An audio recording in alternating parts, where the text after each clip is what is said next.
Silsilah Sunan Gunung Jati ke Musa Al-Kazim, tulisan terbaru dari Kiai Haji Imaduddin Usman Al-Bantani.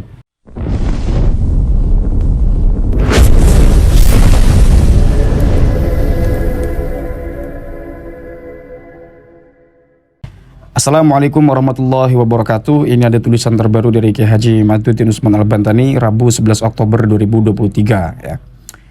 Sunan Gunung Jati lahir di Makkah Al-Mukarramah dengan nama Syarif Hidayatullah tahun 1448 Masehi atau 1448 Masehi. Ini monggo teman-teman untuk menyepakati atau tidak terkait memang kan silsilah Sunan Gunung Jati ini mengalami perbedaannya di antara manuskrip-manuskrip baik yang dari jalur Musa Al-Kazim atau dari jalur yang bukan Musa Al-Kazim. Dalam hal ini adalah Ubaidillah atau Ba'alawi. Ibunya bernama Nyai Rara Santang binti Prabu Siliwangi. Nyai Rara Santang pergi haji ke Mekah bersama kakeknya Pangeran Cakrabuana. Selama tinggal di Mekah, ia nyantri di Syekh Bayanullah, adik Syekh Datu Kahfi. Kemudian Syekh Datu Kahfi adalah ulama asal Mekah yang menyebarkan Islam di Cirebon. Nyai Rara Santang dan kakaknya berguru kepadanya, dan gurunya tersebut yang memerintahkannya untuk segera menunaikan ibadah haji ke Mekah bersama kakaknya Pangeran Cakrabuana. Di Mekah, Nyai Rara Santang menikah dengan Syarif Abdullah Al-Hashimi yang kemudian setelah menjadi sultan bergelar Sultan Maulana Mahmud Al-Hashimi. Ia menguasai wilayah Bani Ismail di Mesir dan Bani Israel di Palestina. Nyai Rara Santang kemudian mendapat nama baru Syarifah Mudaim yang tinggal di Mesir bersama suami dan anaknya. Ketika berumur 20 tahun, Syarif Hidayatullah pergi ke Mekah dan nyantri di ulama-ulama Mekah. Setelah itu ia pergi ke Nusantara. Ia mampir di Gujarat, lalu ke kerajaan Samudra Pasai. Di Pasai ia nyantri di Sayyid Maulana Ishaq. Dari Pasai ia berlayar menuju Banten. Dari Banten kemudian menuju Surabaya untuk nyantri di Sunan Ampel. Setelah beberapa lama barulah ia diperintahkan menemani pamannya di Cirebon untuk menyebarkan agama Islam. Ia membangun pesantren di daerah Gunung Jati. Kemudian ia dikenal dengan nama Sunan Gunung Jati. Kalau kita mau kolarasikan tentang bagaimana mempribuminya para wali songo itu, diantaranya ini ya. Dia tinggal di mana, kemudian dia mengubah namanya dengan nama yang sesuai dengan daerah tersebut. Mengubah di sini dalam tanda petik ya. Nah, kemudian 3 paragraf di atas adalah kisah Sunan Gunung Jati yang penulis ambil dari manuskrip Carita Purwaka Caruban Nagari dari mulai pupuh 12 sampai 17. Manuskrip Carita Purawaka Caruban Nagari adalah sebuah kitab yang ditulis Pangeran Arya Cirebon tahun 1720. Dalam manuskrip tersebut pula tercantum salah satu versi silsilah Sunan Gunung Jati. Nah, itu tadi tentang bagaimana deskripsi Sunan Gunung Jati ya. Kita akan bahas silsilah Sunan Gunung Jati di sini. Nah, kemudian di sini silsilah Sunan Gunung Jati telah dilaksanakan pertemuan musyawarah keturunan Sunan Gunung Jati di Pesantren Benda Kerep Cirebon hari Ahad tanggal 30 Juli 2023. Kemudian dalam musyawarah itu dibahas tentang silsilah Sunan Gunung Jati setelah diskusi dari mulai pagi sampai azan maghrib. Ditetapkanlah bahwa Sunan Gunung Jati bersilsilah kepada Nabi Muhammad SAW melalui jalur Sayyid Musa Al-Kazim. Nah, ini kalau kita perhatikan berarti untuk pertama kali kalau tidak salah Kiai Haji Imaduddin menulis tentang Wali Songo dalam tulisan-tulisannya, selain daripada kemarin-kemarin panjang sekali dan berpart-part menulis tentang nasab Ubaidillah. Pertemuan itu dihadiri oleh perwakilan keturunan Sunan Gunung Jati dari Banten dan Cirebon, juga para pengurus dari Nakobah Ansab Auliat Tis'ah atau Na'at ya. Selain penulis, maksudnya di dalam hal ini adalah Kiai Haji Imaduddin Usman Al-Bantani. Di antara yang hadir adalah Kiai Haji Muayyad, yaitu dari Benda Kerep, kemudian Kiai Haji Abdurrahman Benda Kerep, Kiai Haji Muhammad Benda Kerep, Kiai Haji Ahmad Hasan Benda Kerep, kemudian ada TB Mogi Nur Fadil Satya dari Banten, dan Raden Noval Saifullah dari Benda Kerep. Kemudian ada Farihin, ada pustakawan Kanoman ya. Kemudian ada P. Fahri Mertasinga, Gus Alizen Benda Kerep, dan Kiai Haji Ilzamuddin Ketua Na'at. Kemudian ada Kiai Haji Abdul Hanan Na'at dan Kiai Zabidi Na'at, ada Gus Islah Na'at dan P. Panji Yasin Trahamengkubono. Dan juga ada KRT Fakih Wirahadi Ningrat. Ini adalah Trahamengkubono ya. Kemudian ada Haji Erwin Fasil Wali Songo, kemudian ada Tengku Muda Kori Aceh dan sebagainya. Peserta yang hadir diperkirakan lebih dari 100 orang. Ada beberapa peserta yang hadir namun tidak disebutkan karena tidak mengikuti acara musyawarah sampai selesai baik dari Banten maupun Cirebon, sehingga tidak ikut dalam pengambilan keputusan. Dalam musyawarah di Benda Kerep tersebut, masing-masing peserta memperlihatkan manuskrip yang dimiliki untuk mendukung pendapatnya. Kemudian sebagian mereka menyatakan berdasarkan manuskrip yang dimiliki bahwa silsilah Sunan Gunung Jati adalah melalui Sayyid Musa Al-Kazim. Sebagian lagi menyatakan versi Ba'alawi melalui Ali Al-Uraidi.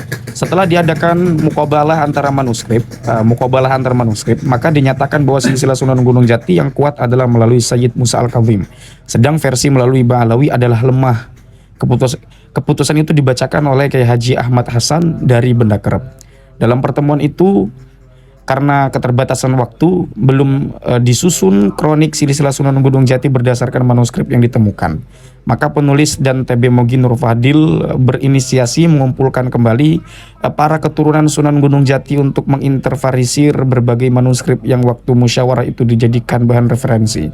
Maka disepakatilah tempat di Bekasi agar dari Banten dan Cirebon tidak terlalu jauh. Pada hari Ahad 3 September 2023 diadakan pertemuan di rumah Kiai Haji Rohimuddin Nawawi.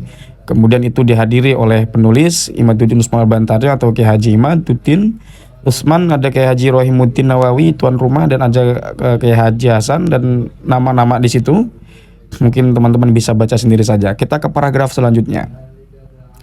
Dalam pertemuan itu, penulis memimpin interferensi manuskrip per manuskrip, masing-masing menunjukkan manuskripnya, dan terkumpul 7 manuskrip. Satu manuskrip dieliminir karena hanya menceritakan tentang Sunan Giri.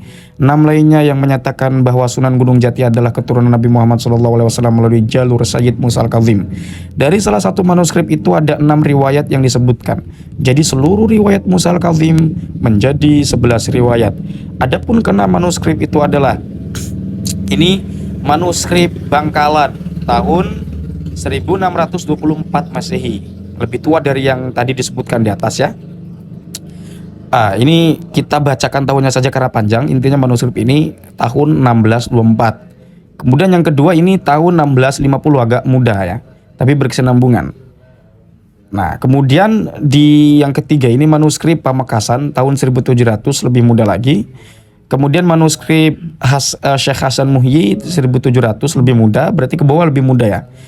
Sampai ke manuskrip keberapa ini? Agak panjang ini. Oh, ini sudah selesai ya. Tadi yang paling 6 ya. Ke-6 ini manuskrip 1913 Masehi. Ini jauh lebih muda lagi. Nah, Tinjauan Kritis Sejarah Banten adalah buku yang berasal dari disertasi Prof. Husein Jayadiningrat. Dalam buku ini disebutkan 6 versi silsilah Sunan Gunung Jati yang diambil dari sumber-sumber tua, diantaranya yaitu Daftar Raja-Raja Banten dari Priangan, Sejarah Banten Rante-Rante, kemudian ada Abdul Qohar, yaitu Sejarah Para Wali Jawa, Sejarah Para Wali Sunda, dan Wawacan Sunan Gunung Jati. Dari 6 versi itu 5 menyebut Jumadil Kubro dan 1 tidak. Menariknya, yang tidak menyebut Jumadil Kubro justru menyebut nama Musa Al-Kazim. Namun dari 6 versi itu terkonfirmasi semuanya melalui jalur Musa Al-Kazim. Karena dalam manuskrip tertua tahun 1624 yaitu manuskrip Bangkalan dan manuskrip Tapal Kuda tahun 1650 yang telah disebutkan di atas, Jumadil Kubro adalah keturunan Musa Al-Kazim. Nah, manuskrip di atas sangat kuat menunjukkan bahwa Sunan Gunung Jati merupakan keturunan Nabi Muhammad SAW dari jalur Musa Al-Kazim. Jadi argumentasinya dari manuskrip, usia manuskrip paling tua 1624 ya, itu dihitung ya paling tua dari manuskrip-manuskrip di sini yang dihadirkan. Dengan landasan itulah atau karena landasan itulah disebutkan bahwa Sunan Gunung Jati ini lebih kuat menurut Kiai Haji Imaduddin Usman Al-Bantani di sini, jalurnya itu ke Musa Al-Kazim. Jadi jalurnya ke Musa Al-Kazim. Bagaimana dengan misalnya ke jalur yang lain, misalnya ke Ubaidillah atau yang mana? Saya sendiri di sini belum tahu ya. Di manuskrip-manuskrip selain manuskrip di sini, yang paling tua itu manuskrip berapa? Saya tidak tahu. Kemudian manuskrip kedua yang kita lanjut saja di sini ya. Manuskrip kedua yang mengesankan ya bahwa silsilah Sunan Gunung Jati ke Ba'alawi adalah manuskrip Carita Purwaka Caruban Nagari. Naskah ini ditulis tahun 1720 Masehi. Dalam naskah itu terdapat silsilah Sunan Gunung Jati melalui Ja'far Shadiq atau Ja'far As-Shadiq. Nah, dari Ja'far As-Shadiq ke bawah ada yang aneh. Yaitu ketika disebut anak Ja'far adalah Qasim al-Malik atau Qasim al-Malik atau apa ini, Qasim al-Malik ya. Atau ada yang membaca Qasim al-Manik. Nama ini jelas bukan Ali al-Uraidhi bin Ja'far Shadiq sebagaimana silsilah Ba'alawi diakui keluarga Ba'alawi. Nama Qasim al-Malik lebih dekat ke Musa al-Kazim bin Ja'far as-Shadiq. Namun di bawah nama Qasim di bawah nama Qasim al-Malik ada dua nama yang tidak masuk daftar lazimnya silsilah Musa al-Kazim, juga tidak masuk lazimnya silsilah Ba'alawi, yaitu Idris dan Al-Bakir. Selanjutnya ada nama Ahmad sebagai anak Al-Bakir dan Ahmad mempunyai anak Baidillah. Dua nama ini memang mirip bagaimana pengakuan Ba'alawi bahwa Ubaidillah anak Ahmad. Kemudian Baidillah mempunyai anak Muhammad. Ini tidak sama dengan silsilah Ba'alawi di mana Ubaidillah mempunyai anak bernama Alawi atau Alawi. Justru nama Alwi kemudian disebut setelah Muhammad. Dari sini naskah cerita ini tidak bisa dijadikan dalil bahwa Sunan Gunung Jati keturunan Ba'alawi. Karena dalam naskah ini disebut nama Qasim al-Malik yang lebih mirip dengan nama Musa al-Kazim daripada Ali al-Uraidhi. Bahkan tokoh nasab kalangan Ba'alawi pun seperti Aliddin Assegaf menolak nasab Sunan Gunung Jati dari Wali Songo lainnya dan menganggapnya sebagai nasab yang hanya ditulis sejarawan, bukan ahli nasab. Dari semua penjelasan itu, kemudian di sini Kiai Haji Madudin Al-Bantani mengatakan kekuatan silsilah Sunan Gunung Jati melalui jalur Musa al-Kazim diperkuat oleh 11 riwayat silsilah mulai dari tahun 1624 sampai 1913 Masehi. Sementara versi Ba'alawi ditulis dalam dua naskah bermasalah. Yang pertama dianggap palsu oleh para pakar sejarah. Yang kedua naskah yang ambigu antara ke Musa al-Kazim dan Ba'alawi. Jika dihitung maka perbandingannya adalah 11,5 riwayat melawan hanya setengah riwayat saja. Nah, di sini Kiai Haji Madudin Al-Bantani menyebutkan oleh pakar sejarah ya, walaupun di sini tidak disebutkan pakar sejarahnya siapa. Sebetulnya lebih menarik kalau disebutkan siapa kan, biar kritik sumber atau ada sumber informasi yang bisa diakses begitu. Kemudian ini tadi 11,5 riwayat melawan setengah riwayat ya. Melawan setengah riwayat saja. Kemudian di sini dilihat dari sisi umur manuskrip versi Musa al-Kazim lebih tua dari versi ambigu sekalipun. Manuskrip itu sekarang salinannya ada di penulis, artinya di Haji Madudin Al-Bantani. Jika suatu hari dibutuhkan manuskrip itu dapat ditampilkan. Berarti dapat ditampilkan, monggo bagi yang ingin ingin mengajukan pendapat lain dari apa yang disampaikan di sini secara konklusinya, monggo untuk kemudian kepada Kiai Haji Madudin Al-Bantani dengan alasan butuh ya, karena di sini jika suatu hari dibutuhkan kan, maka itu akan ditampilkan gitu. Penulis Imaduddin Usman Al-Bantani atau Kiai Haji Imaduddin Usman Al-Bantani. Nah, jadi monggo silakan yang ingin mengkritik atau menyangga dipersilakan, tapi harus argumentatif dengan tidak marah-marah. Barangkali ada kesalahan dan sebagainya, mohon maaf, tapi mudah-mudahan ada manfaatnya. Dan Allahu wa iyyakum ajma'in. Wassalamualaikum warahmatullahi wabarakatuh.